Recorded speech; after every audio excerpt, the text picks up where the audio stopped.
think we've all come to expect, sadly, that in the midst of some disaster or some terrible attack, Donald Trump will be chomping at the bit to unleash lies and the worst kind of bigotry. And we saw this before in Trump's first term. First as farce, when he famously drew in Sharpie on a hurricane map to make it look like his erroneous warning about where the hurricane would hit was actually correct. Remember that one? And then as tragedy, when in the midst of his disastrous response to a once-in-a-lifetime pandemic that killed over 1 million Americans, Trump regularly pushed untested treatments like ivermectin that almost certainly cost many, many American lives. What leaders do during moments like this actually matter a lot. Genuine, tangible effects that can be for the good or can really hurt people. And so yesterday, within hours of the attack in New Orleans, we didn't know much, right? President-elect Donald Trump falsely suggested the suspect was an undocumented immigrant or someone who had crossed over the border in some way. He was not.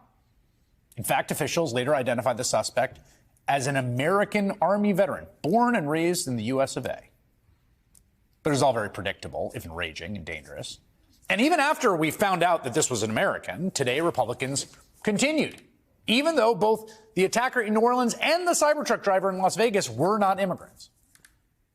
The congressional Republicans, we here in the House and the Senate, have repeatedly asked the DHS under the Biden administration about the correlation, the obvious concern about terrorism and the wide open border. The idea that dangerous people were coming here in droves and setting up potentially terrorist cells around the country. I can't emphasize enough. Close the border, secure our sovereignty, and that is completely unacceptable. The entire world knows that we have an open border. They intend to hit us, and they are pushing people into our interior to do just that.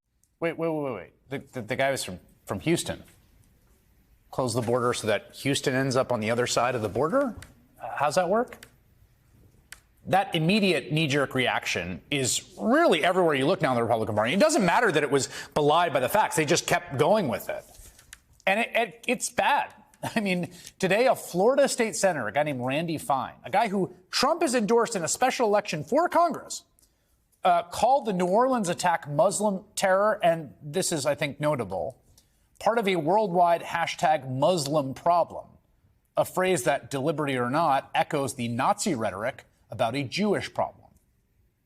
And of course, Trump is posting more of his own bile, declaring today our country's a disaster, that violent scum has infiltrated all aspects of our government and our nation itself. And at some level, I guess for better or for worse, I'm not quite sure, most people have just come to price this all in, that Trump is going to say reckless, irresponsible, offensive, and untrue things. That's just Trump. But again, all this is actually really high stakes. And when you're president, it can be really very dangerous. And in just 18 days, Trump is going to be sworn in again. And we do not know what dangers might lie in the future.